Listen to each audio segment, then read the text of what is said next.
Bago sumapit ang 2026, ang tanong, kumusta ba ang naging taon mo? At ano rin ang iyong note to self para sa 2026? Alamin ang mga sagot sa unang balita ni Dano Tingkungko. Kahit sino marahil, kapag tinanong ng kumusta, plakado ang sagot. Okay lang naman po. All in all, okay naman. Okay lang po. Pero may kwento sa likod ng bawat okay. Si Angela, nagkaanak ng wala sa plano. Panghabang buhay na siya na kumbaga responsibilidad. Pero deep inside, masaya. Kasi may baby na. Si Joe naman, sunod-sunod ang pagsubok mula nitong pandemya. Na-stroke nga yung husband ko in lockdown 2020. Tapos na-operahan pa ako may bukol ako. Ubus ka na, may utang ka pa.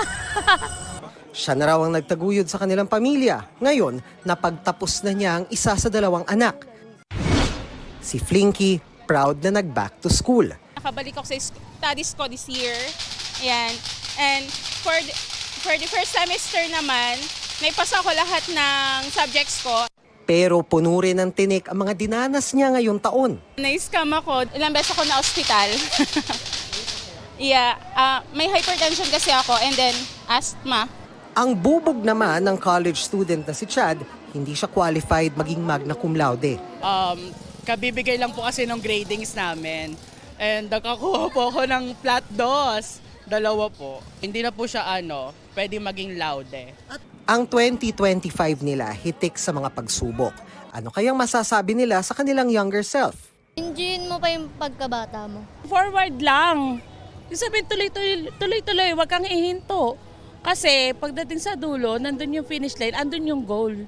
Magpakasipag ka lang. Lahat ng dreams mo in life, makakamit mo din. Naisip ko ngayon. All of a sudden naman. Kasi on the way kami sa church, madami sana ako pagdadasal, kaya medyo teary eyes ako eh. Ika nga nila, habang may buhay, may pag-asa. At ang pagpapalit ng taon, panibagong pagkakataon para magsimulang muli at bumangon. Kaya tinanong namin ang kanilang note to self sa 2026. Sana maging financially stable. Yung makagraduate yung bunso ko last kasi niya, graduating siya. At syempre, yung health. Healthier version of me. And yun po, happy family. My 2026 is success. And magawa ko po yung mga passion ko na gustong gawin. Ito ang unang balita, Dano Tingkungko para sa GMA Integrated News. Igan, mauna ka sa mga balita, mag-subscribe na sa GMA Integrated News sa YouTube para sa iba't ibang ulat sa ating bansa.